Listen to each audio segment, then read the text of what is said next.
The following is a presentation of FNX Network, fnx.network. On this episode of Casual Mode, we've got in the video game segment an epic rant regarding one of the recently released video games, a little NCAA tournament talk, a lot of WWE talk, a little intro into tech news, and as always, silly news and dumb tweets. It's episode 6, and I hope you're fired up, because I know I am.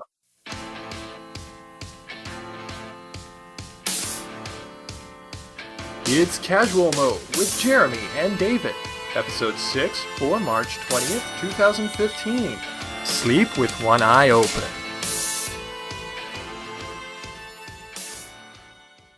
Hello everybody and welcome to Casual Mode, the podcast for geeks of all trades and masters of none. I am your host, Jeremy, Shadowbird712, as I am commonly known around the internet.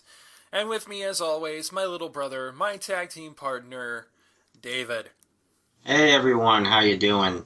I'm just getting over and doing the final touches on this blooper segment that I'll be putting up sometime in the next couple weeks. Yes, if you ever wanted to hear the parts where we completely and utterly make absolute fools of ourselves, that will be coming up very, very shortly. Because, believe it or not, this show actually is edited. Well, I make a fool out of myself every time I come to this podcast, but that's beside the point. And, well, definitely in these bloopers I make a fool out of myself, largely because of very, very horrible impressions of famous fan parody characters.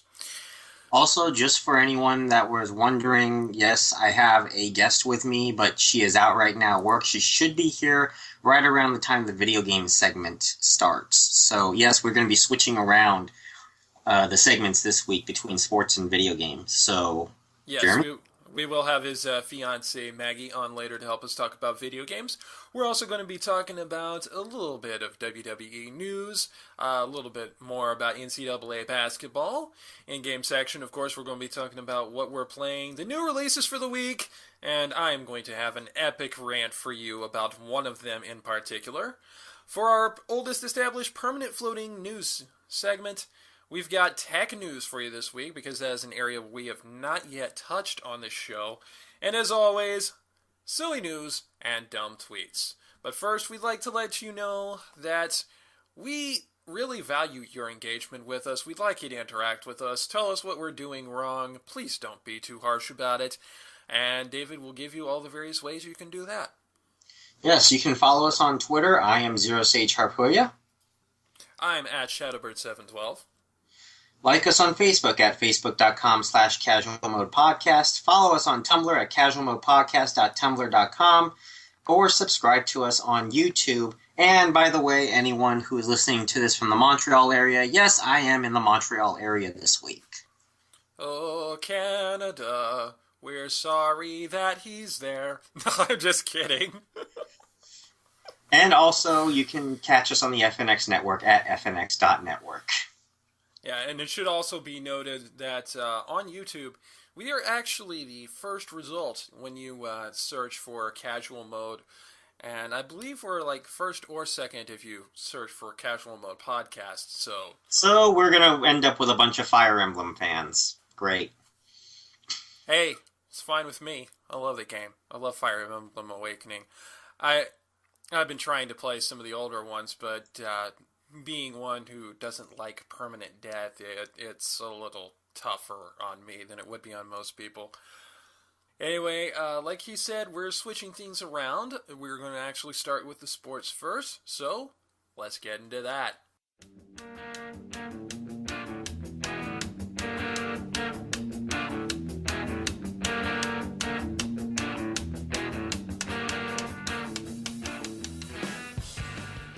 Alright everybody, welcome to the sports segment of the show. Yes, I know, we normally have this third on the show, but this week we're having it second because of reasons.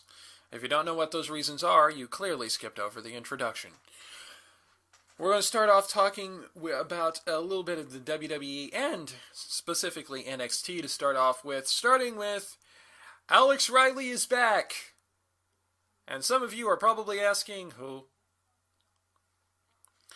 For a little bit of background, back when NXT was a reality show and not basically the third brand of the WWE, various pros would come in and they would have wrestlers that they would be proteges of. During the first season, Wade Barrett, now known as Bad News Barrett, was the protege of my boy Chris Jericho. And one season, Alex Riley was the protege of The Miz. I'm not certain if he won that particular season off the top of my head. I think that may have been the season where Low-Key, then known as Caval, won, which is something I won't get into because it is a source of much fury for me. But Alex Riley hung around as The Miz's sidekick for a long time, and he even had his own theme song, Say It To My Face, done by the same band, Downstate, who does Miz's theme song, I Came to Play. Well, he's back in NXT. He was commentator for a while there. The storyline is basically that Kevin Owens was just being a real shit to him. Being a real bully to him, pouring water on him, attacked him a couple of episodes ago, and it got to the point where Riley was like, I've had all I can stand, and I can't stand no more! So he went to NXT GM William Regal and said, look, I'm done with this whole commentary thing. I want to wrestle again, and I want a match against Kevin Owens. And William Regal is all like, well, okay, I accept your resignation from being a commentator, but if you want to wrestle again, you're going to have to prove yourself. So, on not the last episode of NXT, because this one will come out after the episode from the Arnold Classic comes out, but the episode before that, he had a match against CJ Parker, whose gimmick is that he is basically like really like a real big hippie, for lack of a better phrase. CJ Parker, I think, is NXT's designated jobber. Yeah, he's basically the uber liberal protest of everything. In fact, at one point, he even roped off the ring with caution tape and was going to do kind of an Occupy NXT thing, which was thankfully cut short by the debut of Solomon Crow. So he was fed to Alex Riley in the main event of that episode as Alex Riley's return match. And let me tell you, I'm really glad to see Alex Riley back. And he looks like he's been really working towards his comeback, because dude looks jacked. Do you think that Alex Riley could actually get himself a legitimate run in WWE this time around? Whereas back in, 4 years ago, 2011, I know he didn't seem like, anywhere close to ready for. Well, the fun thing about him being on commentary is that it really forces you to build your mic skills, which was Alex Riley's failing back then. Yeah. So, if you have someone who is a good talker, or even in this case, someone who needs to learn how to become a good talker, if you put them on commentary for a while, especially if they're out with an injury, then that helps, basically keep their character alive and helps them build their skills while they're healing their injury or while they're working for a comeback in the ring. In this case, that's what they did with Riley. And like I said, he looks good in the ring and physically. He looks very good. And decimated CJ Parker. Of course, CJ Parker did give them some offense, so it wasn't a complete squash. But nevertheless, it was enough for Alex Riley to get a match with Kevin Owens. However, Houston, or should I say Full Sail University, we have a problem. Kevin Owens recently had knee surgery. It was one of the more minor versions of knee surgery. In fact, let me look at it, what it was, to be precise. Yeah, it was just one of the relatively minor versions of knee surgery. But it is still going to put him out for 4 to 6, which means, among other things, he's going to be missing the special NXT show that is going down around WrestleMania weekend. It was a partial meniscectomy, which means he had a torn meniscus. It is minimally invasive, and usually is the fastest route to getting patients back to 100% as quickly as possible. And of course, Kevin Owens being Kevin Owens, when that news came out, he posted the news and basically said, "It won't slow me down. Why? Because I'm Kevin Owens." I'm sorry, but I like Kevin Owens back from his days as Kevin Steen. This is so typical of him. He's just sitting there and be like, "So what? I got a broken leg. I don't give a fuck. Get me back in that ring. Go home, Kevin. You're drunk." Yeah, unfortunately, yeah, he is going to be out 4 to 6 weeks, which I think that match actually did happen at the Arnold Classic, so that match may have already happened. But anything going into the future, like, say, his defense against Finn Balor, is probably not going to be for quite some time. In fact, I imagine it's probably going to get pushed back until whenever the next major NXT event is. Just from him being injured. How they're going to handle this on TV, I have no idea. I don't know if maybe they'll do something with the NXT Championship where he unfortunately has to vacate it, and then he gets his match with Finn Balor when he comes back. Or if they'll just have him hold on to it while he's injured, maybe have him come in and, you know, keep on the mic every now and again to keep him fresh in his memory. God knows we're not going to have in NXT the same situation that we've got in the WWE, where our major champion only shows up maybe 2 times every couple of months at most. Where at many times they kind of almost risked not having him in WrestleMania. Which, by the way, I'm sorry, I don't care how much people think Brock Lesnar's worth. Dick move, bro. Dick move. Although I do like how they're playing that with his real-life contract situation. You know it's not going to happen, that he's going to go back to, that he's going to leave and maybe go back to UFC with the WWE World Heavyweight Championship, because Vince's ego would never let that happen. He honestly, Vince and Dana White are, even though they're technically not in competing business, they treat each other like competitors. So, you know it's not actually going to happen, but the fact that they're playing up that threat is actually a pretty good move. Yeah, I thought that Brock Lesnar had a bout with diverticulitis, which pretty much made him ineligible for UFC, wasn't it? Well, I don't know if it's healed up or if it's written. Not knowing the particulars of diverticulitis and how it works as a disease, personally, I don't know if it's gone into remission or if it's healed or anything, but considering the fact that he was allowed to wrestle after coming back from that diverticulitis, I would assume that he would also be eligible to return to UFC, and you know Dana White would fucking love that, because then you'd have Brock Lesnar potentially versus CM Punk in your ring and not Vince's. Well, that would also have to depend on weight classes too. Well, yeah. You're looking at, I mean, CM Punk is at best welterweight. Well, here's the thing. It's Dana White. He is a very shrewd promoter, and he knows how to get fans the fights that they want to see. If there is any way in heaven, hell, or on God's green earth that they can get CM Punk versus Brock Lesnar in the octagon, Dana White will find it. Yeah, but we're talking about weight classes here. CM Punk would get killed. Brock Lesnar has 50, 60 pound advantage at least over CM Punk.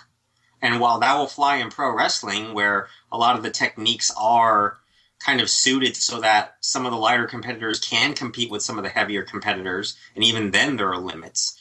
UFC is just strictly, there's a reason why they have those weight classes. Well, maybe they just have it as like a special attraction exhibition match on one of the future UFC pay-per-views.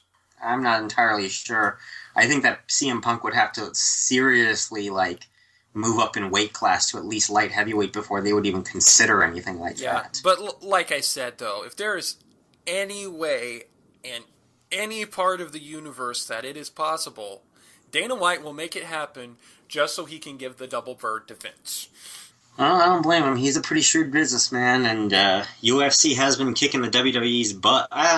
Is that even really the case right now? He's also got Bellator streaming down his neck as well. So yes, Bellator, which has had its wagon hitched a little bit to TNA. So yeah, they're doing real well. Well, Bellator is doing a lot better than TNA. Let's put it that way. Fair point. Moving on to Raw, the last episode of Raw that aired just this past Monday. I'm going to start with the one thing that I never thought I would ever do.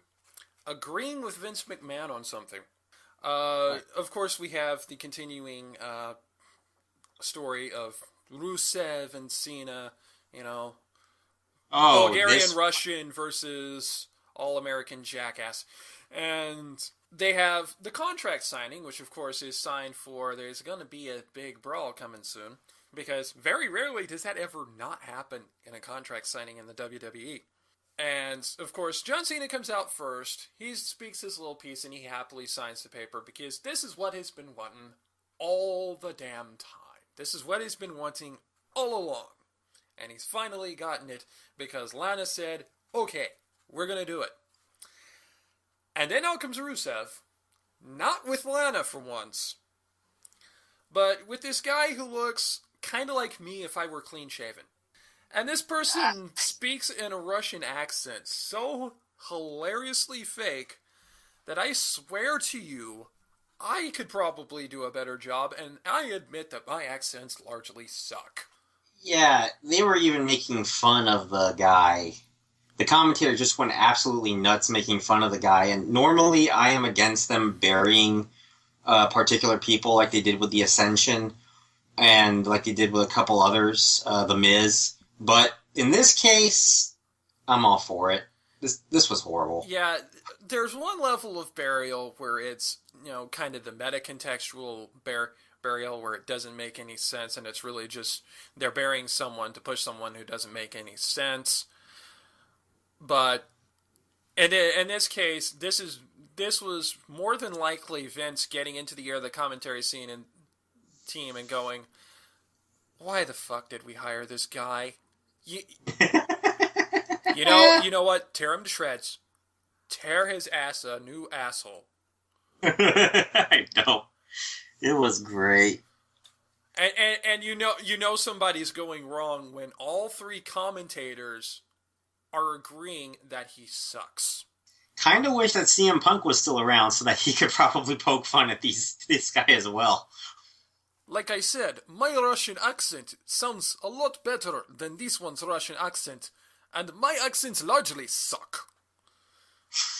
When I can do a better Russian lawyer, comrade, than the person who is being hired on TV to play a Russian lawyer, you are in trouble, my friend. I don't get it. I mean, Lana looks like an attorney. Why couldn't she just come out and say that she was an attorney for Rusev and continue forward accordingly? And that is another point, because in all this, they did address the fact that it was not technically Rusev who agreed to the match, but they didn't play up that, I mean, on the previous episodes they did play up that there was some tension between Lana and Rusev as a result of Lana basically going into business for herself, for lack of a better phrase, to preserve her client. Nothing was mentioned about this on Raw this past Monday. They had perfect opportunity to do so because of why in the heck is this other guy here, but it didn't happen. The other thing that really made this segment not really work is because, yet again, they're playing the push every possible button to get this guy booze game with Rusev. So they really, they went exceptionally heavy-handed on America is great country. Americans, however, suck. I deserve to be United States champion because I am more American, even though I'm a Bulgarian Russian, than you fuckheads. Still, Isn't it kind of weird they're trying to pull this like Rocky Four kind of thing between Cena and Rusev, even though Cena is definitely nothing like Rocky Balboa, considering that he's not from Philadelphia, and Rusev is nothing like Ivan Drago because he's from Bulgaria and not Russia. Okay, yeah, let's just do the comparison here. Rocky Balboa, working class hero from the streets of Philadelphia.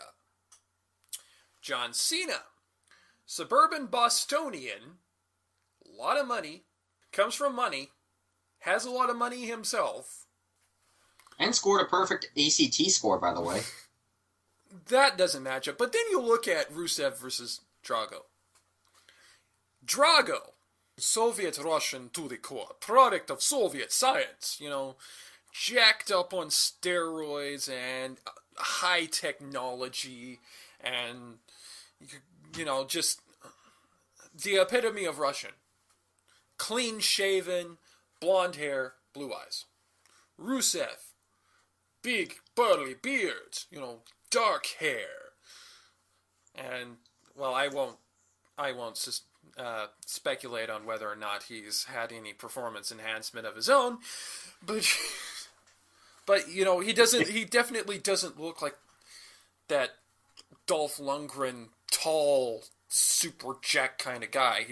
He's big, but he's not like towering, and again he's from Bulgaria, not Russia, even though he pops down the Russian flag, and he is the hero of the Russian Federation, which I don't think is a thing that actually exists anymore.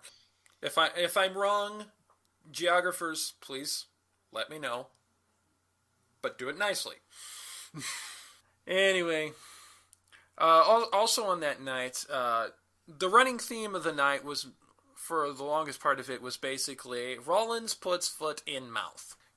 Or at least we all thought he did. Yeah, it started off with a little segment where they've been teasing some dissension between Director of Operations, Corporate Kane, and The Big Show. They've been teasing that for quite some time, and I'm pretty sure that hasn't gone away. But during this, Seth Rollins comes along, and he's doing his, cocky heel kind of, you better get your shit together, because that's what Stephanie McMahon and Triple H did last week. And Kane's like, you know what? I'm the Director of Operations. I'm pretty sure I outrank you. So just for that, I'm not going to be at ringside. Hey, Big Show, you want to be at ringside when he goes? No. Okay, fuck you, we're going off.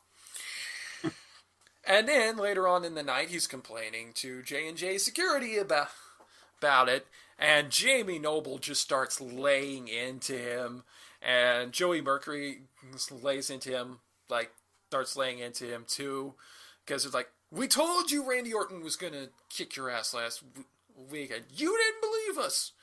And that argument goes back and forth, and ultimately Jamie Noble's like, you're going to threaten to fire me over this? Screw you, I'm going home.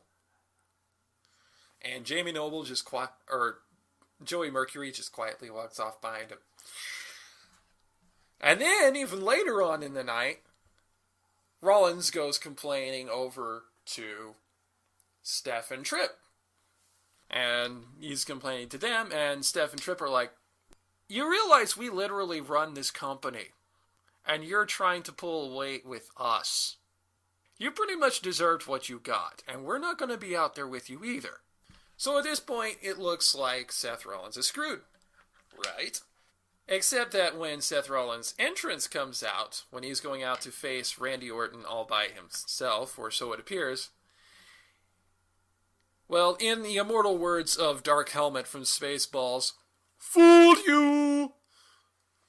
And so, you see that evil will always triumph over good, because good is dumb. Out comes the Authority to Triple H's King of Kings music. And yeah, it looks like Orton's the one who's screwed. And then the lights go out, and a caw is heard. And when the lights come back up, the vigilante has arrived. Yep. Sting and Orton then proceed to clean house. And I even saw a little bit of the post-show after it that they put exclusively up on the WWE Network. And the first one to get the microphone after that on the post show, because Michael Cole was in the ring to talk to both Orton and Sting. Randy Orton says, "You know, Sting, normally I'm not the kind of guy who asks for help when the odds are stacked against him. However, I will say that was really damn cool." Who did not see this coming? Seriously. Who didn't see the swerve coming? It was like, I kind of just knew from the moment that he went into Triple H's office. I was like, yeah, they're all going to turn and we're going to get this swerve at the very end. And then the only thing I didn't see coming was Sting coming out to help. That was a surprise, yes. I thought that Orton was just going to get the shit kicked out of him.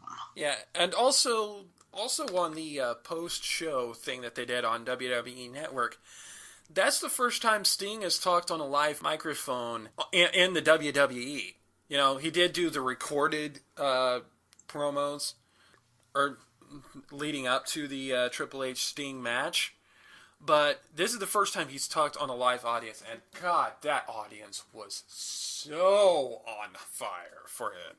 Yeah, like I said, that was the first time Sting's talked on a live microphone in a wrestling promotion since, depending on who you believe, either his days in WCW or his days in TNA. Personally, I would prefer to say WCW, but that's because I sometimes try to block out portions of TNA in my mind. You know, we bag on TNA a lot on this show, and I should say there have been some good things about TNA. For instance, I actually liked it when Christian was over there. Christian was fantastic in TNA. And I actually got to meet him face to face during the first house show that TNA ever did in Oklahoma City. He was there longer than anybody else to sign autographs and talk with the fans. And there's a reason why I consider myself a peep to this day, and it's because of that house show. So yeah, I realize we bag on TNA a lot on this show. There has been some good things that have come out of it. AJ Styles, Christopher Daniels, Samoa Joe. That three-way feud that they had in the X Division for the longest time, which they have never really done anything like since. And they never will again, since both AJ Styles and Samoa Joe have told TNA to screw off. Let's talk a little NCAA basketball. First, we should let you know that, per tradition, our president has made his own NCAA tournament bracket. President Obama. And you can tell that he is an East Coaster. Just saying. Yes, we should also let you know that if you make any comments just outright disparaging Obama for, say, his family heritage or his skin color, you will be blocked on sight. However, feel free to make fun of his bracket as much as you want. Yeah, he's got... first off, he's got Duke in the Final Four. I don't know what he's thinking. Yeah, we won't give you all of his picks. Suffice it to say, his Final Four is pretty much virtually chalk. 3 1s and a 2. So he's got Arizona taking on Kentucky, where he's got Kentucky winning. And then on the other end, he has Villanova and Duke, with Villanova winning. Yeah. And then Kentucky over Villanova in the championship. Yeah, so pretty much he's done what everyone else has done, which... I said this on the Bracket Breakdown Extravaganza, and I will repeat it as often as it needs to be repeated. If Kentucky goes down, say, in the Sweet 16 or even the Elite 8, there are going to be literally thousands, if not millions, of brackets destroyed in a single stroke, including the president's. Yeah, I don't see very many contrary brackets. The only contrary brackets I see is having Kentucky going down in the Final Four, actually. Yeah. To, of all teams, Arizona. Or silly ones like mine, where they're complete inverse chalk. You know that one's not going to get very... Yeah, I know it's not going to be a viable bracket. That's not why I do it. I do it... I do it because if something does happen where that thing does end up being insanely viable, I'm going to look like the world's greatest genius. And even if that doesn't happen, well, at least I had fun being a complete and utter dork. And God knows I know nothing better than to be a dork. Speaking of that, winning that $1 million, if for some reason you have a perfect bracket, good luck with that, because the odds of doing that are on the same order as winning the lottery, pretty much. This year, according to Nate Silver, who is known for astoundingly accurate predictions of elections, particularly presidential election distributions, your odds of finishing with an absolutely perfect NCAA men's tournament bracket this year are 1 in 1,610,543,269. Or the equivalent of, approximately of course, rolling a dice and getting the number correct, plus winning the Mega Millions. Now, it should be noted that it is a far better chance than last year. This year's bracket is much more top-heavy. The best teams that are in there are actually really darn good, so a top-heavy bracket skews the odds in your favor. Last year, however, the chances would have been 1 in 7,419,071,319. Or the equivalent of picking a number on the roulette wheel correctly, and then going on to win the Mega Millions. Yeah. And of course, these calculations do... they're on the link that we'll add in to the show notes. They have actually individual probabilities for the favorites winning individual games. They do not include the play-in games, mostly because you can't pick them on like ESPN's tournament challenge. Of course, actually, this should be noted that the highest likelihood of winning... I'm looking through here. The highest likelihood of winning their game is Kentucky versus Hampton, who won the play-in game on Tuesday night against Manhattan, and we'll get into a little bit of that here in a bit. 99.9% assurance. 1 in 60 of them getting upset. Or a 1 in 60 chance of them winning, I think. Yeah, 99.9%, which means basically, if you picked Hampton to beat Kentucky, good luck. I'm pretty sure that if you picked Kentucky to straight up beat Hampton in a casino, you'd still be losing money. Yeah, there are even odds in Vegas for winning the championship altogether. By the way, also a fun fact about that play-in game. Hampton's mascot is actually a pretty common, pretty sensible one. They are the Hampton Pirates. The team that they beat, Manhattan, their mascot is the Jasper.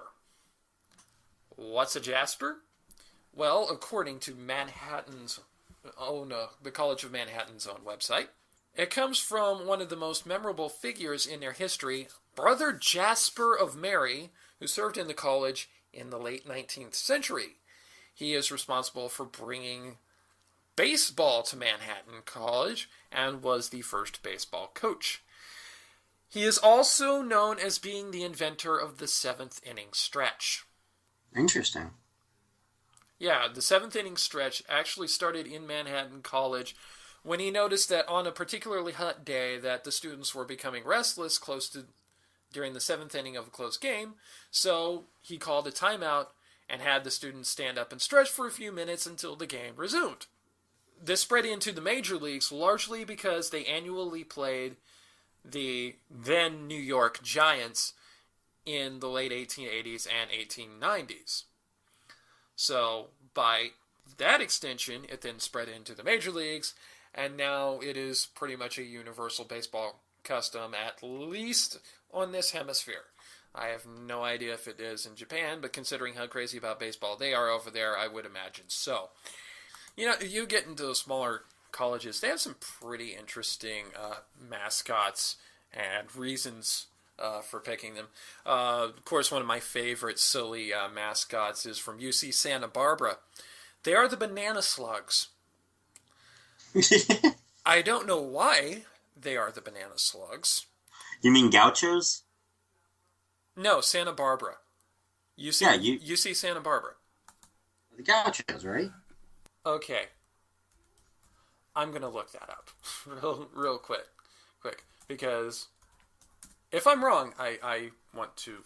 Okay, yeah, they are the gauchos now. God, it was one of the University of... I want to say it's Santa Barbara that had... Hold on a second. We are a professional outlet, people. The University of California, Santa Cruz. Santa Cruz. Yes. Okay.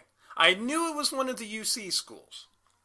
Yes, it was UCSC. Yeah, them California schools, they got some weird-ass mascots out there. And apparently they were listed on ESPN's top 10 team nicknames. Yeah, okay, so, correction. Not Santa Barbara, Santa Cruz. So, UCSC. UCSC Banana Slugs. But yeah. I still like the Hilltoppers of Western Kentucky better. Yes, the official mid-major of casual mode. Mostly. Go Blobs! Go Blobs!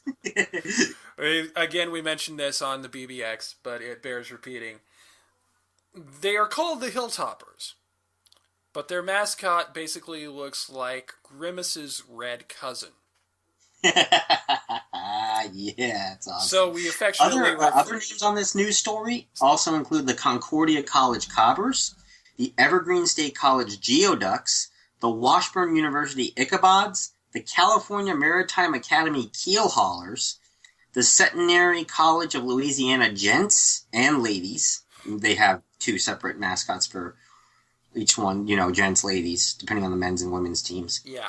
Rowan University Profs, professors, I guess, for short. Oglethorpe University Stormy Petrels, Heidelberg College Student Princes, and the Trinity Christian Trolls. How did a Christian college get the nickname Trolls? Oh wait, never mind. According to this theory of troll evolution, the students created an acronym by borrowing letters from Trinity College students, taking the TR from Trinity, the OLL from college, and the S from students to create trolls. Yeah. Also, by the way, it's Gooey Duck. I know it doesn't look like it's spelled like that, but it is, in fact, Gooey Duck. Gooey Duck? Yes. Oh, wow. Okay. Also, another fun note about Concordia College, it is a Lutheran college, and I used to be a Lutheran, which makes that the only reason why I know Concordia College is a Lutheran college. Anyway, that's all that we've got for sports right now. We're going to get into video games here in a sec, and boy, am I going to have an epic rant for you when it comes to one of the new releases from this week.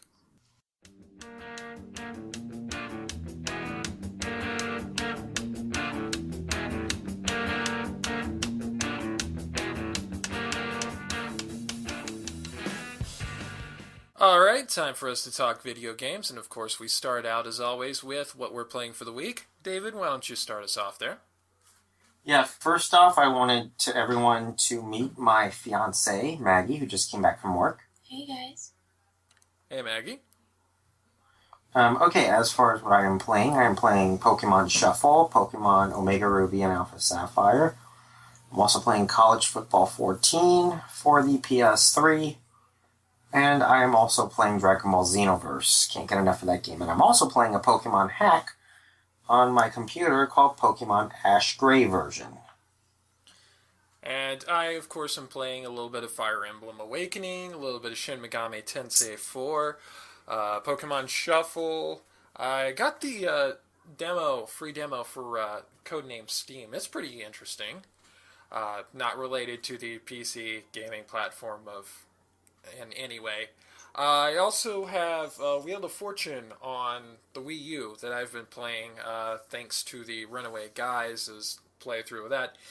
I did actually get one of the more infamous boards that they had on their playthrough, and, well, I had to resist the urge to answer it as Calibrary Cuff Paula Deen. Alright, Maggie, your turn. I have been playing mostly this week Pokemon Omega Ruby and Pokemon Shuffle. I also played a little bit of Journey yesterday, as well as Flower, and I am eager to get myself a Wii U to finally start my Hyrule Warrior game.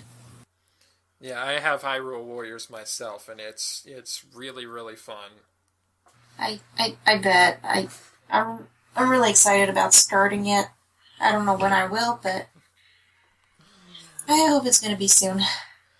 Alright, let's get started off first with the new releases for the week. Of course, speaking of the Wii U, the big one there is going to be Mario Party 10, including Bowser mode, which I actually saw today, as of this recording, the Super Beard Brothers from the That One Video Gamer channel, or actually their other channel, they did this for their new game segment.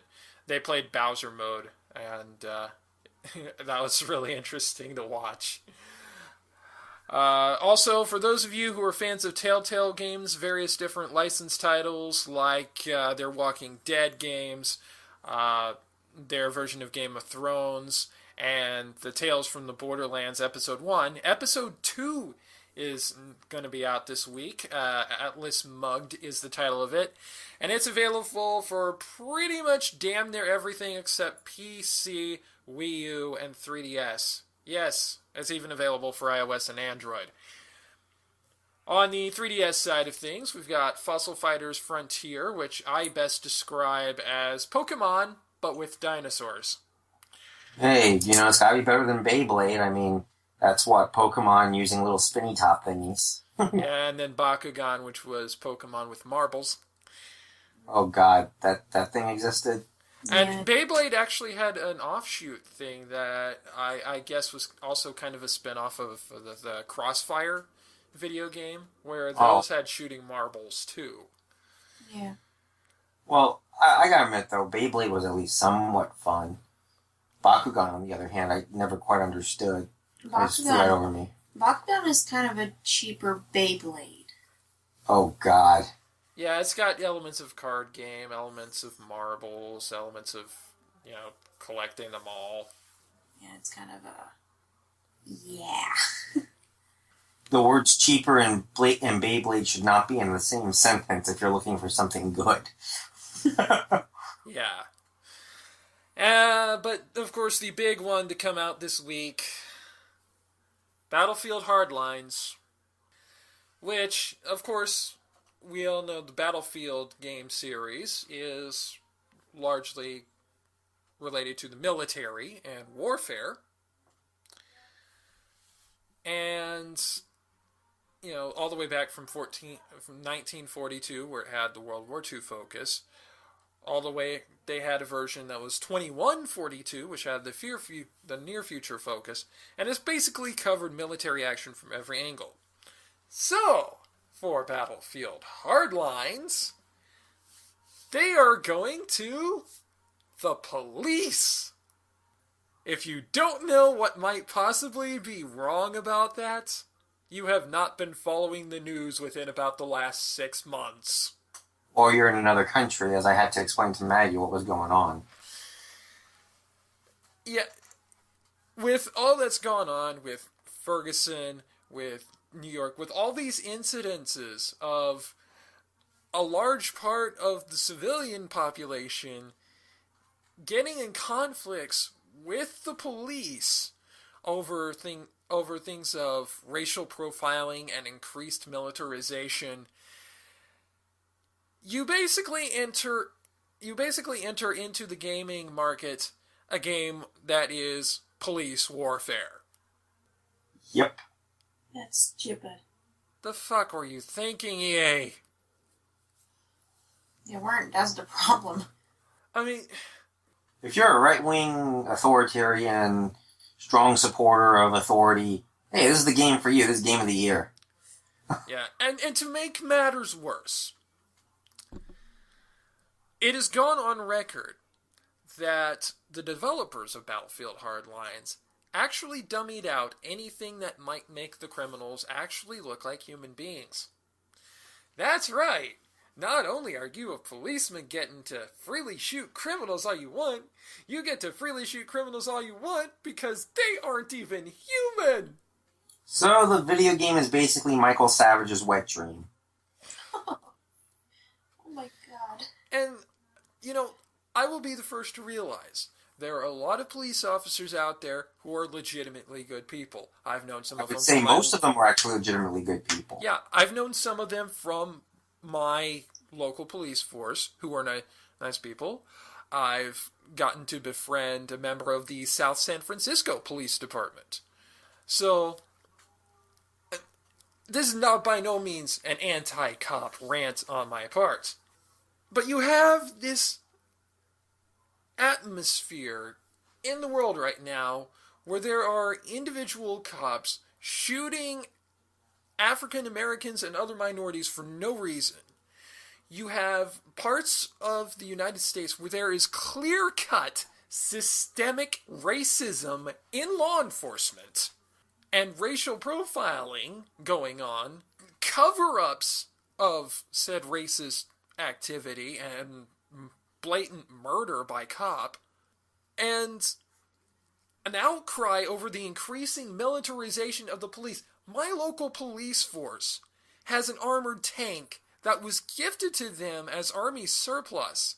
This tank is so well armored that the troops, our U.S. troops that are fighting over in the likes of Afghanistan and Iraq, are jealous that they didn't get anything like that. Wow. And the worst that we have in where I live, Texas Junior, is a meth problem. They need to be more like Canada's police. I've been here in Montreal, well, the Montreal area anyways, for the last 4 to 5 days, and I can say that the Canadian police here look like pretty nice fellas. You know, your typical guy in a trench coat.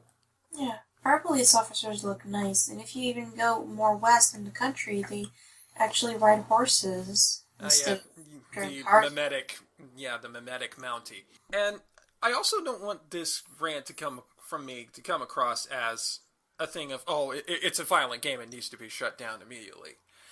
There is room for violence in games. I mean, even though this game series is generally rated E, if you think about it, Kirby games are horrifying in their level of fantasy violence. Because the main character is a pink, spherical, adorable, walking space-time anomaly that consumes all that it sees and transmutes it into energy or armor for its person. But Kirby's cute. And even if going on the M-rated route, Mortal Kombat. Not my kind of game, admittedly. I'm not much of a fighting game person. The fighting game that I get the most fun out of right now is either Super Smash Bros. Or Dragon Ball Xenoverse. But the Mortal Kombat series, I can respect the kind of violence that goes on with that, and I'm not in outrage about that, because it is very clearly over-the-top, fantastical, impossible stuff. Here in Battlefield Hardlines, you have very realistic, grounded in real-life physics, firearm combat.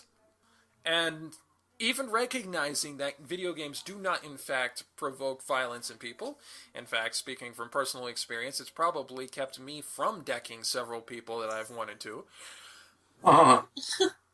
It's just something you would think someone would think about before releasing in a climate that has the highest tension, racial and law enforcement to civilian tension, since the civil rights era. Nah, I gotta make that money. What? There's limits. Nah. Yeah, In the words of an old WWE tag team, you gotta make that money. money. Yeah, yeah. Yeah. That money, money. Yeah, yeah. But this is not a wrestling game. Yeah, and keep in mind, this really should not I didn't say it surprise was me, right. though. This really should not surprise me, though. Because this is EA. They will literally put... I mean, this is the company that puts out the same football game year after year after year, albeit a little bit prettier each time and with different player names. Weren't they the most hated company one year? Yeah, it usually bounces back and forth between them and Comcast. Oh, that has to suck. Which we'll get to Comcast later.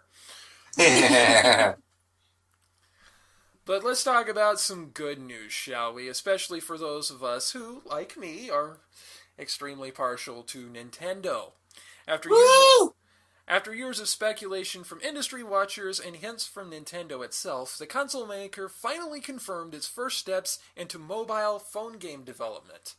As part of a business and capital alliance with Japanese mobile gaming mega publisher DeNA, I don't know how it's pronounced, DE-N-A, the companies will develop and operate new game apps based on Nintendo's IP, including its iconic game characters, for smart devices.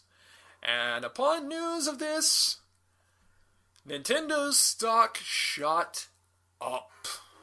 Yeah, about 75 to 80% over the last 2 days. Yeah, just within the first day after the news, it shot up 27.5 to 1822, which is the last time Nintendo's stock price was that high was the beginning of last year. Well, it just shot up again to like 23 something. Let me take a look here.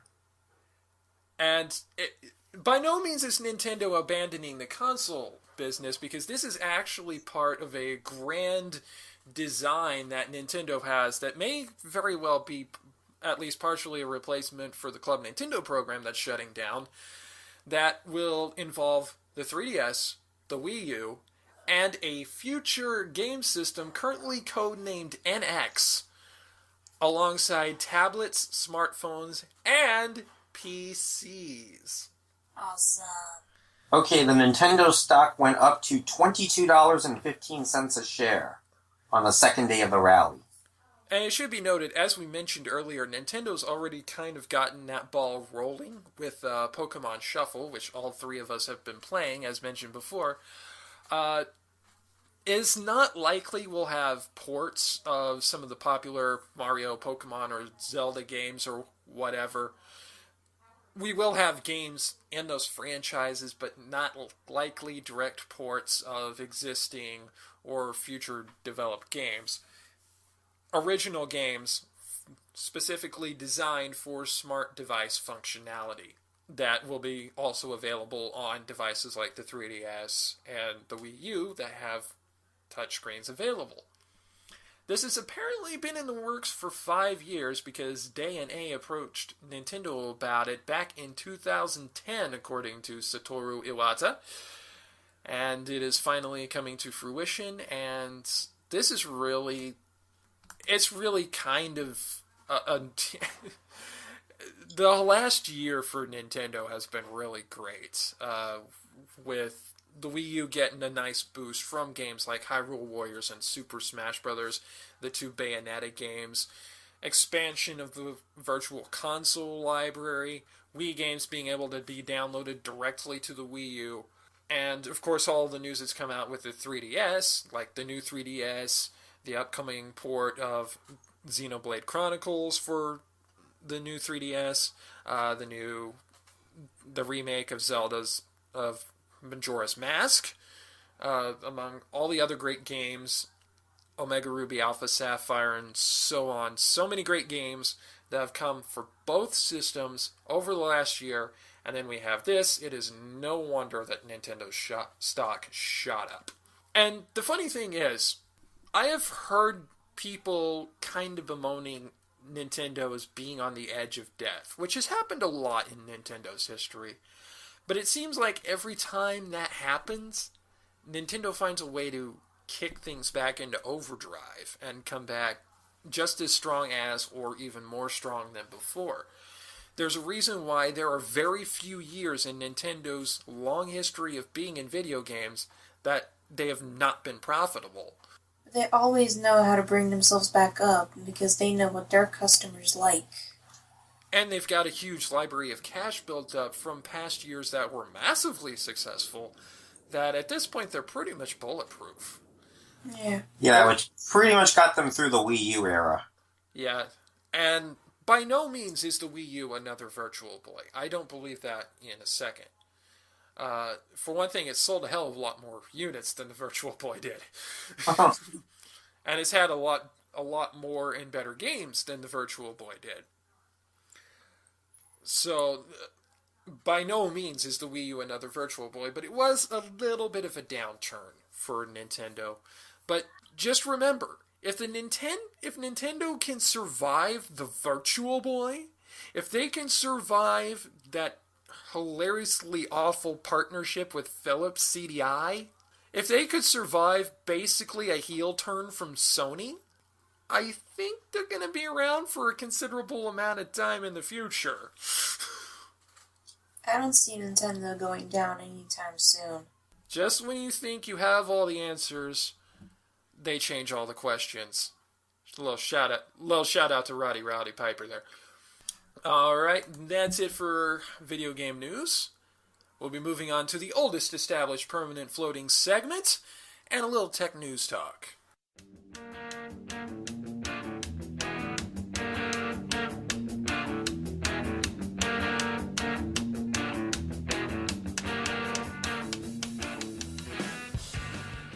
Alright, it's time for the oldest established permanent floating segment on the show, and this week we're doing something that we do not do, well, have not yet done, really.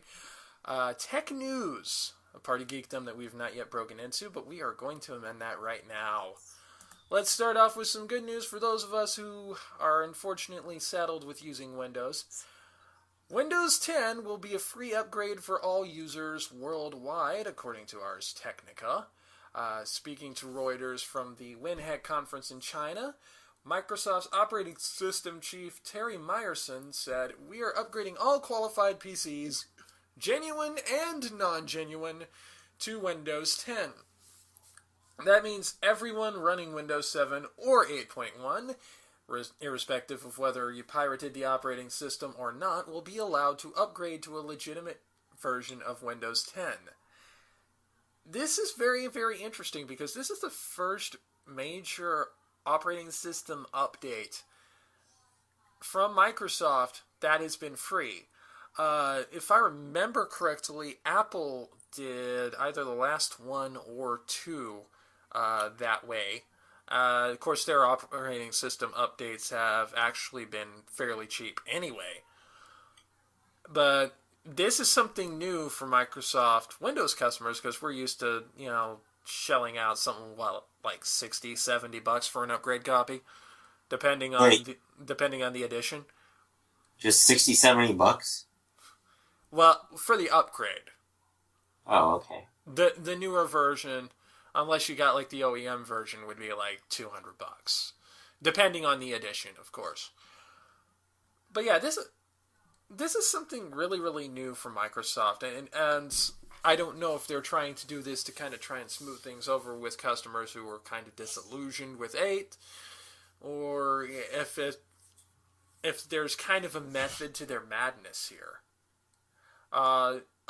According to the story, part of it is that a lot of the commercial software in China, according to the BSA, 74% to be more precise, in China is actually unlicensed. So, of course, Microsoft piracy of commercial software is rampant all over the place, but definitely in China. And this is, I guess, a way to kind of try and mitigate that by making sure that you can get Microsoft Windows 10 in a far more better way than previously. And it actually kind of shows some business acumen on Microsoft's part, because for years they have been doing everything they can to fight piracy the wrong ways. Windows Genuine Advantage. I still remember dealing with that a lot in my computer teching days. But now it's more oriented toward a service-based model. I imagine most of the money that they're going to make now from Windows will be from various different services you can download off of their app store, like, say, Time for Skype, their Office program, and other programs that they're partnered with that you can get right off of their app store, as opposed to shelling out, $100 to $200 for an operating system. Instead, they're going to make you shell out about $400, $500 for Microsoft Office. Well, yeah. Also, very likely that the motivation for this, at least according to the people at Ars Technica, would be to make sure that everyone who is using Microsoft is pretty much, as much of them as possible, are on the same platform, as opposed to being on like a bunch of different circles of older operating systems. In fact, if it weren't for the fact that Windows support had been dropped for it last year, I'm pretty sure there would still be some companies out there running Windows XP. And actually, I do know of a company that has computers still running Windows XP on their POS systems, which are literal POS. I wonder what company that would be.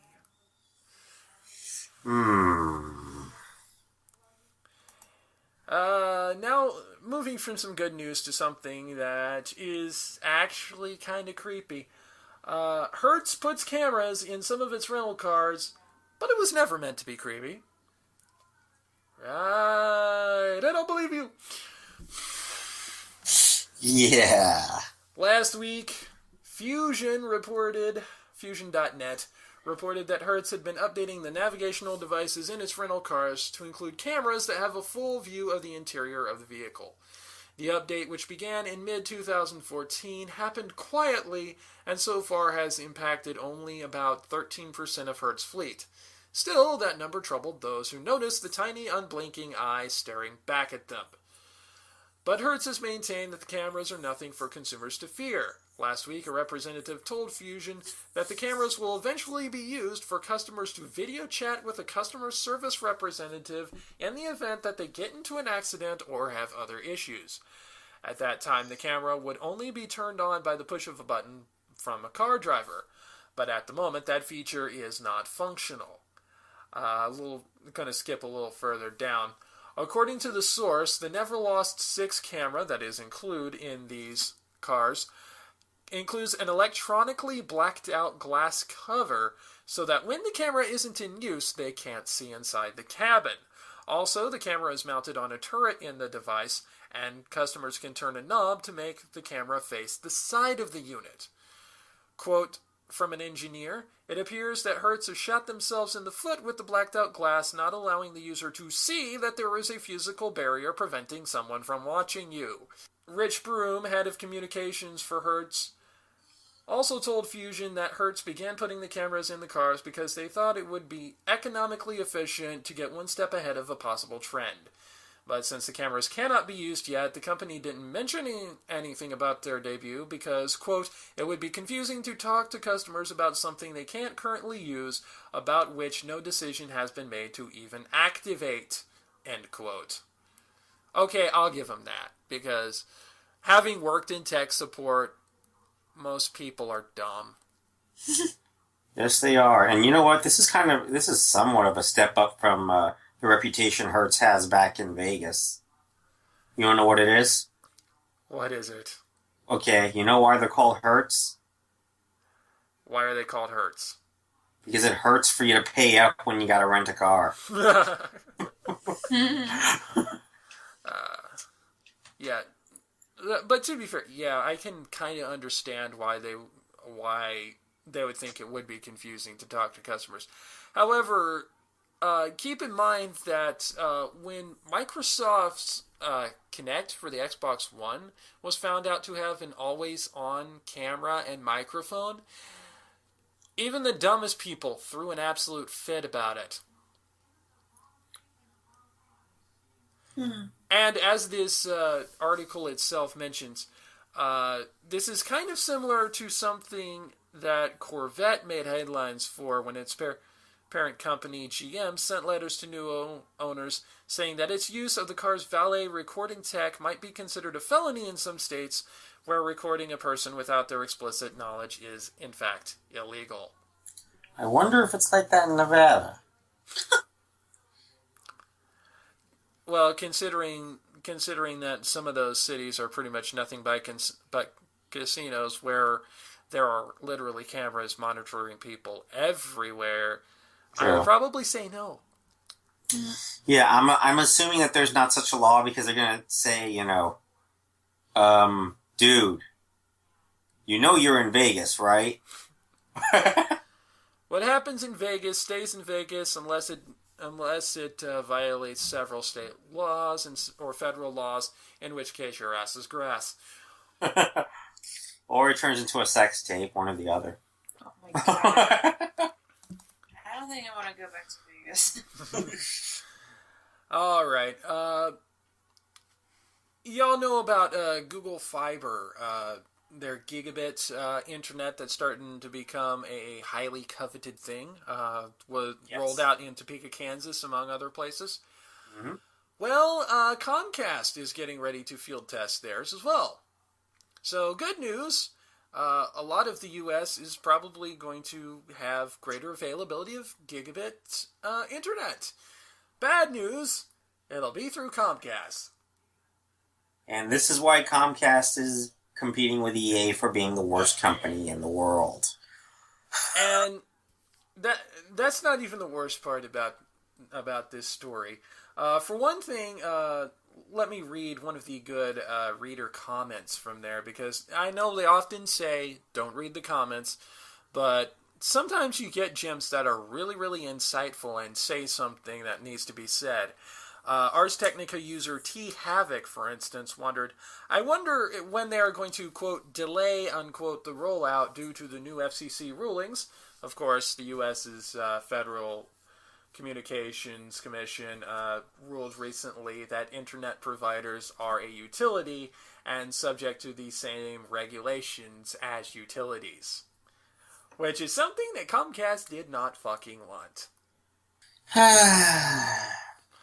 Also, further bad news, while cities that have Google Fiber can get gigabit download and upload speeds, it is symmetrical internet for $70 a month, and that there are several other providers that have gigabit internet, although asymmetrical, for,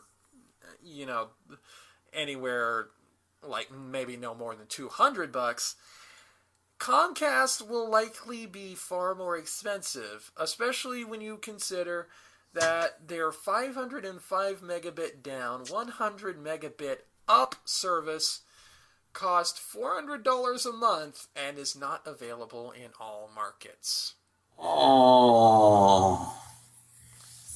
In fact, in the writer of this article's Massachusetts location, the fastest Comcast service he can get there is 150 down and 20 up, and the regular rates are $115 for that. So, sorry for that good news, bad news there. Our last tech story for the day is actually pretty good news, especially for those of us who have had friends who have had to deal with these kinds of dickheads on Twitter. Twitter will now package threat reports for the sake of local authorities. Ever since Twitter CEO Dick Costolo was alleged to have turned up the internal heat on his site's issues with abuse, harassment, and trolling, the company has been on a tear to improve its reporting and response mechanisms. Its latest announcement, while brief, is the first since that Costolo story to mention local authorities and offer a nicely packaged way to efficiently get bad tweets into cops' hands. The announcement from this past Tuesday, which gave a nod to the National Network to End Domestic Violence for its feedback, included screenshots of an updated abuse report process on Twitter's desktop web interface. After a report has been filed to Twitter, users can ask for an emailed copy, quote, for your records or to bring to your local authorities. That will trigger an automated email with the text of the offending tweet, the original URL and timestamp, and information about who generated the report and at what time. And it should be noted that part of the motivation for this is that Ashley Judd took to NBC's Today Show and announced her intent to press charges against Twitter users who sent vulgar, threatening responses to her weekend post about college basketball. It should be noted she is a very well-noted fan of the Kentucky Wildcats. Okay, so let me get this straight. I have several internet celebrities that I follow, some of whom I am proud to call my friends, that get all kinds of dumb shit from the lowest of the low on Twitter, who get rape threats, violence threats against them, sexual harassment, verbal harassment. And Twitter does absolutely nothing. Zelda Williams, after her father died, got all these horrible tweets from people regarding her father's method of leaving this life, regarding Robin Williams' suicide, to the point where she had to leave social media for an extended period of time because it was just overwhelming. Nothing happens then. But Ashley Judd, who has not done a movie as far as I know in several years, but is still this really, really big celebrity, gets people talking shit to her about college basketball, and now Twitter does something. Yeah, that's how the celebrities work. But I'm going to be honest here. I'm actually going to take a different route about this. And in my opinion, I'm actually all for Ashley Judd doing this. I really am. Oh, I'm for it too. I'm just saying, fuck the little person. It's the big person they're protecting here. When it gets to be big news, now they'll do something. The whole Gamergate fiasco, which, and I'm taking a firm stand on this, started purely because someone got mad and someone decided to shame his ex for false accusations for this mere reason that they are not with them anymore. That whole Gamergate fiasco gets to pick up steam to where a bunch of horrible assholes take over it, and Firefly alumnus Adam Baldwin jumps into it and proves himself the biggest douchebag possible. That happens. Twitter doesn't do much of anything during that, but Ashley Judd gets... This happens to Ashley Judd, and now they do something.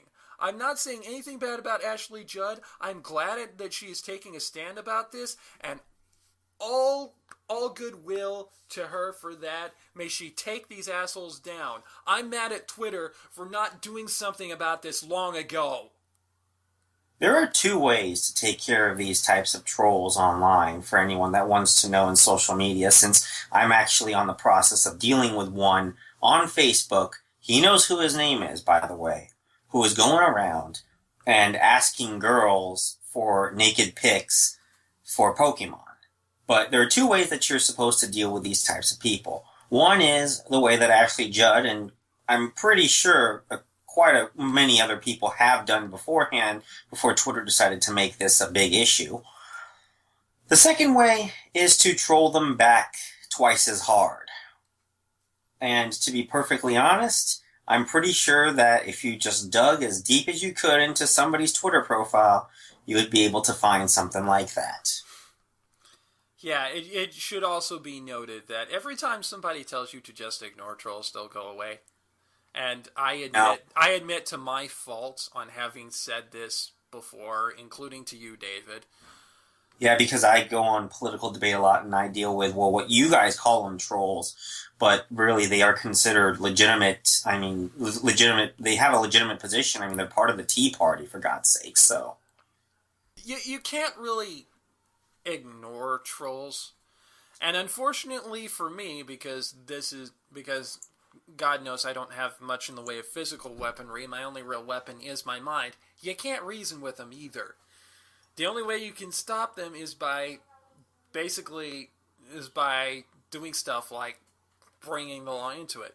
And the thing is, I have had friends who've tried to do this independently and have very difficult time doing it, mostly because police departments don't really, for lack of a better phrase, consider Twitter threats to be legitimate. Oh, it's just the internet. It's just people, expressing themselves on the internet. No, it's people being douchebags on the internet. Well, 99% of the time, the threats are pretty empty. I mean, it's a lot more, it's a lot more empty than it would be if it was a real life threat, because there would be more of a chance that that person would actually go and do it.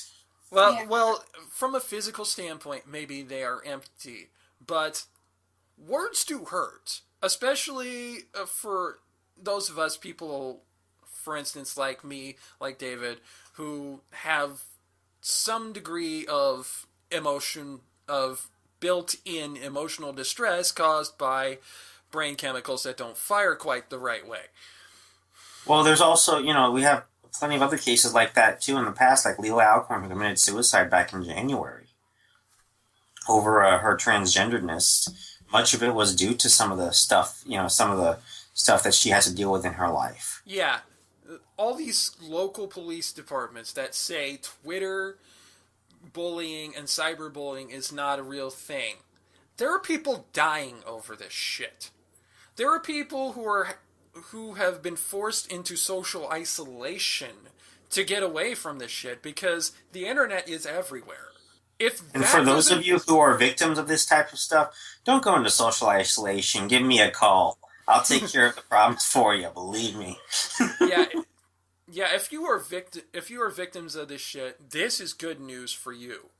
It is a lot later than it should be, but this story is in fact good news for you. And if you are getting serious hate from people and you need to take it to law enforcement, by all means, use this feature.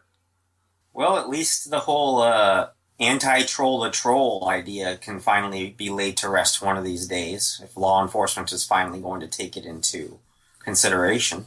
Yeah. And it should also be noted that in America, people who are absolute douchebags like to hide behind the notion of, free speech, we can say whatever we want, free speech.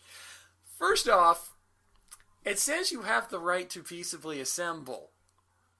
Meaning, basically, you can say whatever you want about the government. You can tell the government how much they suck, and they can't put you in jail or murder you or try to silence you. It does not mean you have the right to be a douchebag. It does not mean you have the right to make a winter afternoon a summer's eve, if you know what I mean. You hear that, guy? I see you. I'm watching you. You better be sleeping with one eye open, boy. I'm coming for you. I'm coming for you. And you will know my name is the Lord. I will lay my vengeance upon thee. All right, that is tech news for this week. If you want to hear more segments like this, please let us know. Send us comments. Hit us up on Twitter. Let us know. But if you legitimately want to tell me that Gamergate is entirely non-threatening and not a part of the douchebags, read up on the actual history of Gamergate and how it started. Also, shut up. That's friendly. Sleep with one eye open. Gripping a pillow tight. Dumb news or silly news, dumb tweets coming up in a bit, and boy, we got some silly ones for you, including just a little bit more regarding law enforcement. Sleep with one eye open, boy, I'm watching you!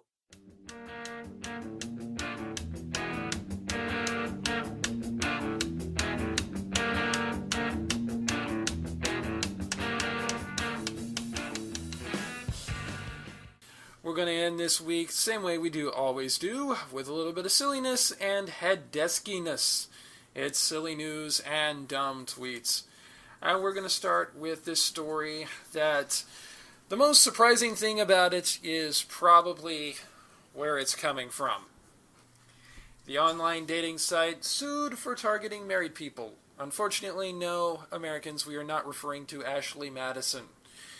Ooh. Instead, it is a French site called Gleeden that boasts it is the world's leading, quote, extra-conjugal site conceived for married women.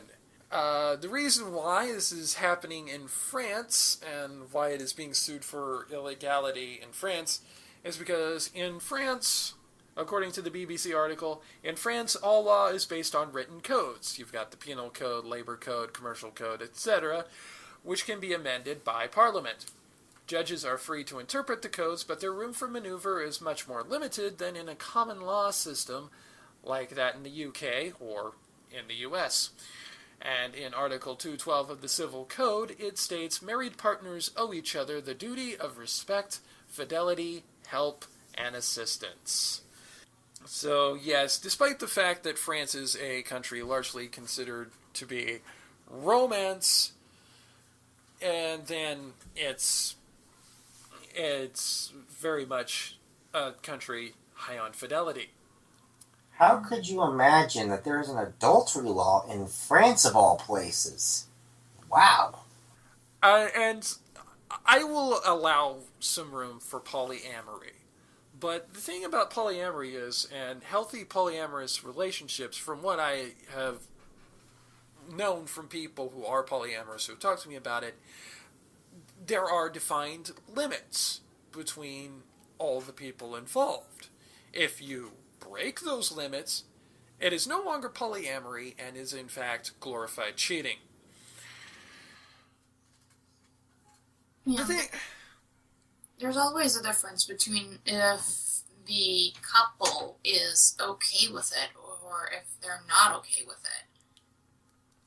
And according to the people responsible for Gleeden and even some users of Gleeden, that is basically the point. For one, the argument is, well, adultery would exist anyway, which is not that great an argument.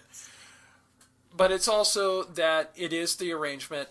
The arrangement is there's no deception involved. You know, they openly talk about the fact that they're married. They just have needs that are not being met, and they want to go through this to meet them. Although I'm pretty sure they can find other ways to have those needs met within marriage and with full communication with their spouses that don't involve breaking the civil laws. But actually, my real problem with the fact that sites like this and Ashley Madison exist is that there are just some things you do not need dating sites for. Now, I can understand them having dating sites for people who are lesbians or gay or bisexuals, pansexuals, or asexuals who want to get together for just like a friend meetup. You know, you want to go out, have dinner, and then stay home and cuddle and watch something on Netflix rather than have sex. Right. There's a need to be met there. It is not a sexual need, but there is a companionship need there, and I can understand wanting that filled. Because, again, I have very good friends who are in fact asexual. But there are just some things you should not have dating sites for. And there are dating sites for everything. There are dating sites for various religions. One that comes to my mind is JDate for Jewish people. You know, there are dating sites for various different cultures. It's understandable that to some degree you may not want to date outside a certain culture. Although it can be argued that is also racism, but let's not open that kettle of fish. And then you have farmersonly.com. Yes, then you're getting into the sites that are basically just things that you could put in information into in a regular dating site and limit your options that way. Like farmersonly.com. And we use that as a specific reason because their tagline is, "City folks don't get it." To which I will happily retort, "No, this city folk gets it, you just don't want it." Ooh. Burned. And keep in mind, I live around a lot of country folk. So I live in an area that is very rurally centric. Okay, I've seen people who are country, and I can understand them wanting to be with people who understand that lifestyle. That's something you can easily solve with a couple of sentences in your average dating profile.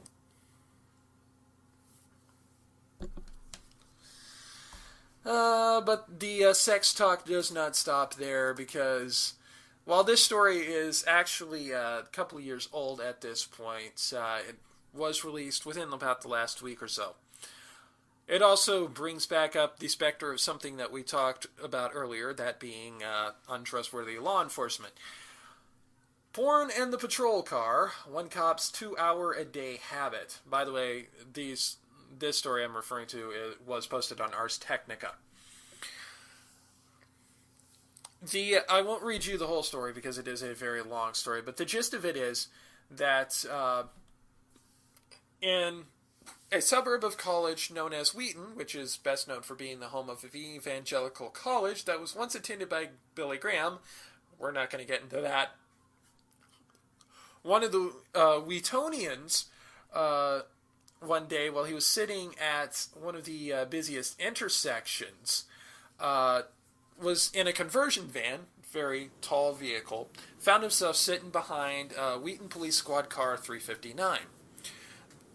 He could see through the rear windshield of the squad car, and from the angle he could clearly see that the policeman's laptop was displaying images of completely naked women. So, he decided to, at the urging of his wife, he decided to send an email to Wheaton Mayor Mike Grisk. I will read you the email in full quotes because it is a wonderful piece of passive aggressiveness. Quote, "Dear Mayor Grisk, I was trying to forget about this, but haven't been able to forget waiting behind a Wheaton police car at the corner of Main and Front a few days ago and watching the, quote, officer, unquote, watching porn on his laptop. Very revealing. It certainly inspires me to pay taxes for servants like this." It's just oozing with sarcasm and deliberate understatement. Anyway, from there, the City Hall moved that on to the Chief of Police, Mark Field, who then had an investigation run. Lieutenant Robert Miller of the Patrol Division took a complaint from the aforementioned resident and began pulling records and discovered the occupant of the squad car at the time of the complaint was one Officer Thomas Summerfield, who had more than 20 years of Summerfield experience. What they found was that this was not the first recorded incident. In fact, this was a 2-hour-a-day habit. And in fact, there are actually spreadsheets of this posted on this about this. Suffice it to say that by the time the investigation was all done on the 22nd of January 2014, Summerfield got the boot. In a memo on the matter, Chief Field noted, quote, "a pattern of intentional deceptions inconsistent with the fundamental integrity required of a sworn Wheaton police officer." You know, it's bad enough that we've got cops shooting at people. We don't need cops shooting at people, you know? It's ridiculous. The saga is not over, though.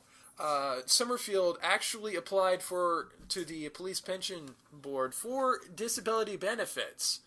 After his firing, he amended the application to claim his disability happened, quote, "in the line of duty," which of course carries a higher payout. This matter is not yet decided, but if there is any true justice in the universe, he's not going to get a goddamn dime.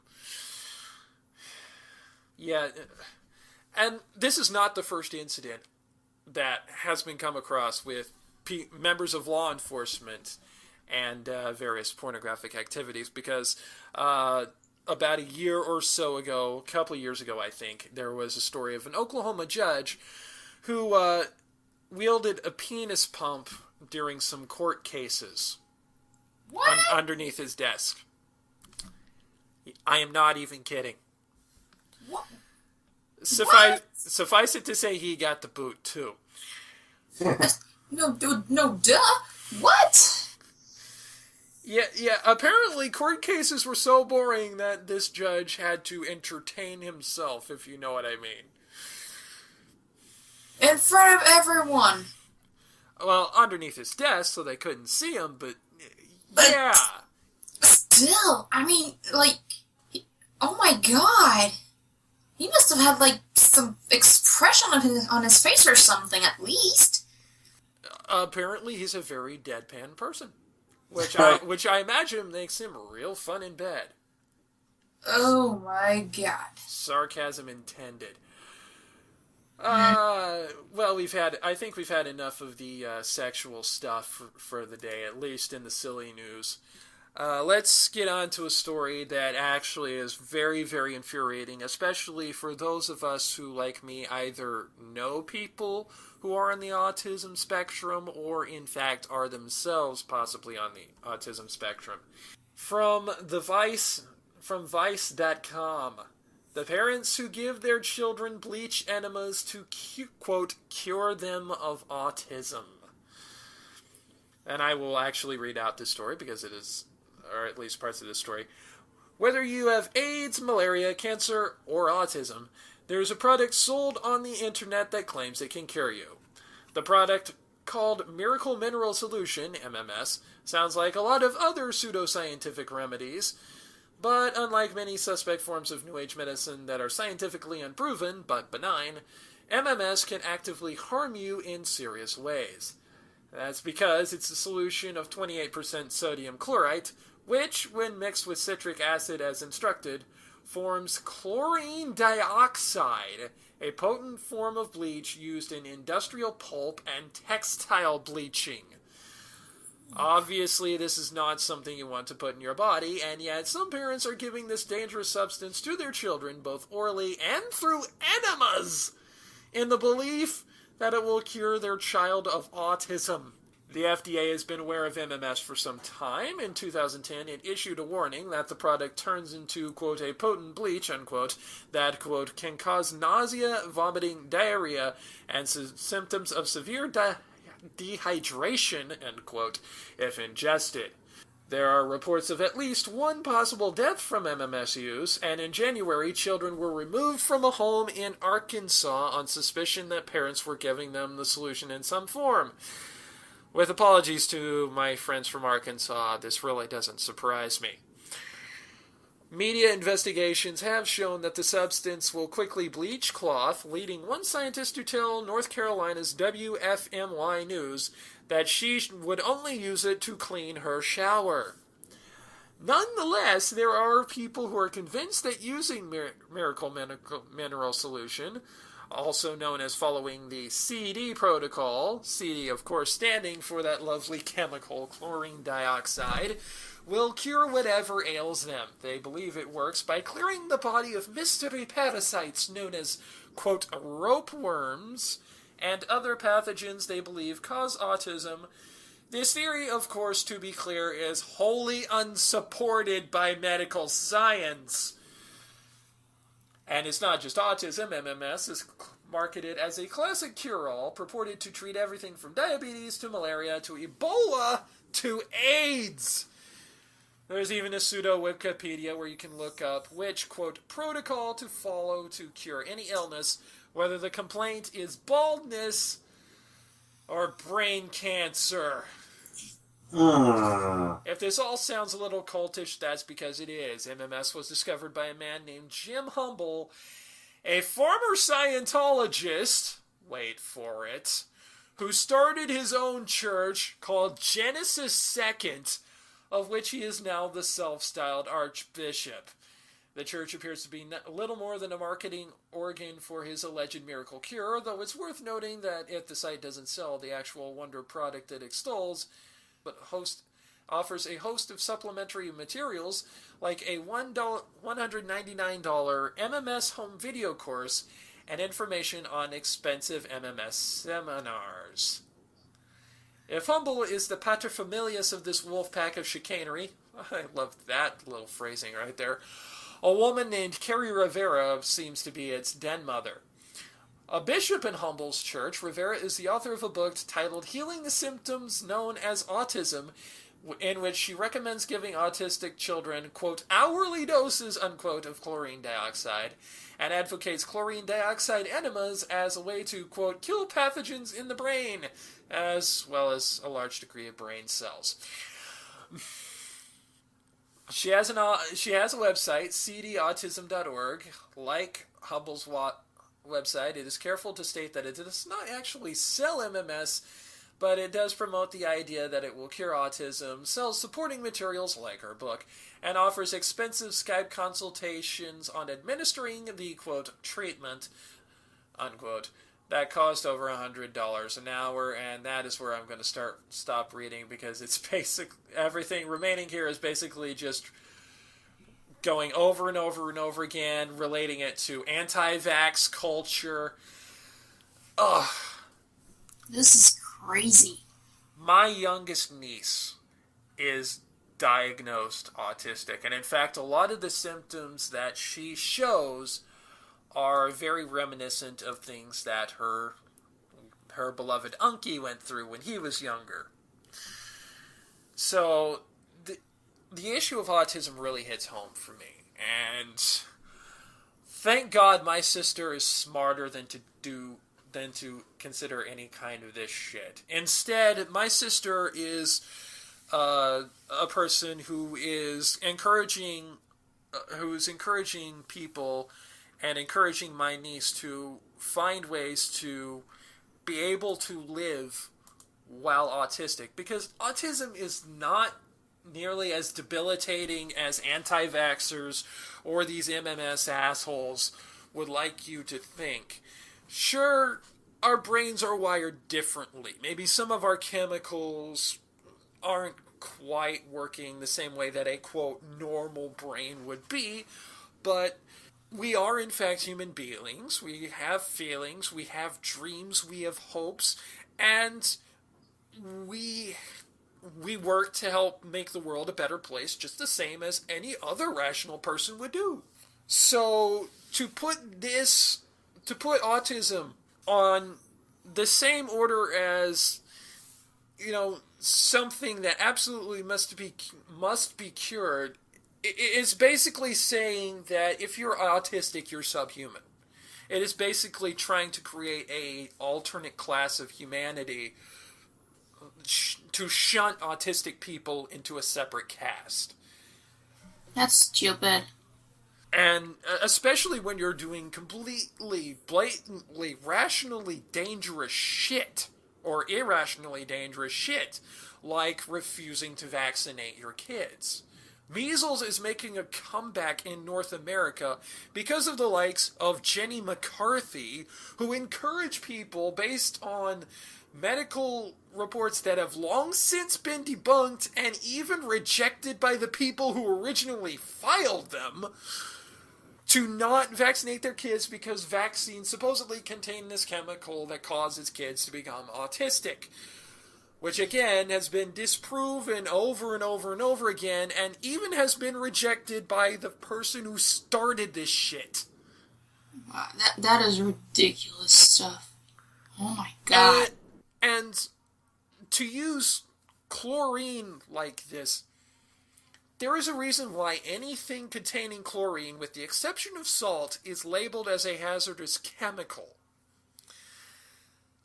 You know what one of the major poison gases used in World War I was?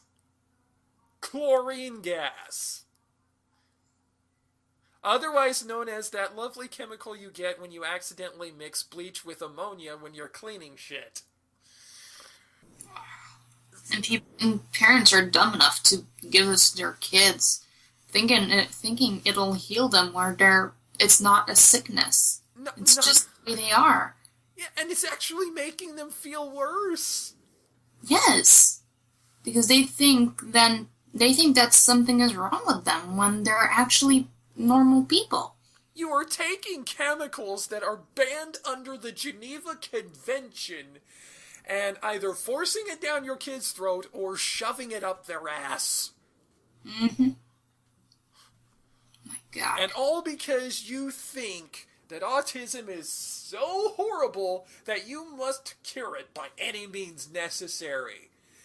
You know what, Genesis 2 people? You can go fuck yourselves. Oh yeah, big time. Alright, moving on from the story about that infuriating story to something that is not so much infuriating as just exceptionally pitiful. This is actually a YouTube video, which we will link in the show notes. And David, you know more about this than I do. Why don't you talk to us about it? Oh, yes, the absolutely wonderful one about... I don't know if anyone knows who Crazy Russian Hacker is on YouTube. Do you? I haven't watched any of his stuff. Okay, well, he's this guy that I think for one thing or another he does little shortcuts for people to help out with their everyday lives. And most of the time he does give out some pretty useful tips. This one, however, is one I would file into the category of new. Okay, so basically what he's trying to do here is create what is an air conditioner using dry ice. Dry ice is almost entirely made out of carbon dioxide. No, it is not as poisonous or lethal as carbon monoxide, but having enough of the stuff can in fact render you unconscious. Yeah, pretty much. 10 parts out of 100. Yeah, pretty much. Your only saving graces would be having a really, really tall bed, and you know, maybe also having your windows open at night to get some of the cool night air in. Other than that, once CO2 builds up to a certain level, you are going to suffocate and die. Mm-hmm. Yep, pretty much.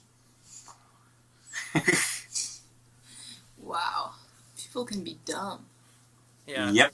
Like I said, really about your only saving graces are having a really tall bed and having the window open. And the reason why I say a really tall bed is because carbon dioxide is in fact heavier than your normal air.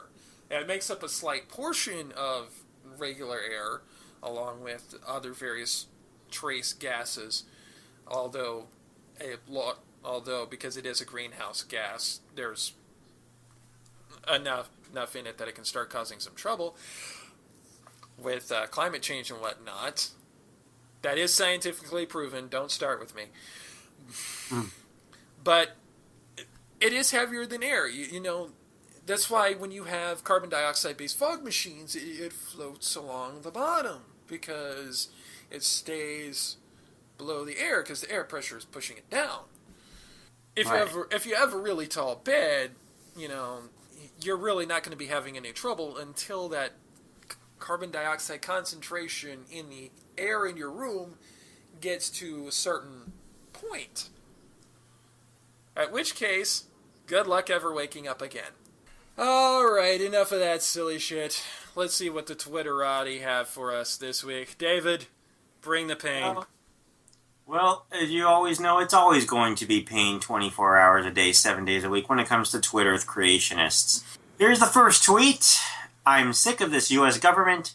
Hawaii, here I come. Despite the birth certificate truthers, I'm pretty sure Hawaii's a state. He then responds, later on, okay, I fucking get it. Hawaii is the 52nd state, or what the fuck ever. I'm going to bed, y'all are so rude. Okay. I guess I must have missed that part in U.S. history where Puerto Rico and Guam were spontaneously made states right before Hawaii was, and then dropped back down to territory status after. This next tweet comes from a woman who asks, after dialing 911 on a calculator, why is no one answering? Ladies and gentlemen, the logical extreme of dumb people using smartphone apps. Oh my god. Next one. What the fuck is Ebola? I thought that meant grandma in Spanish.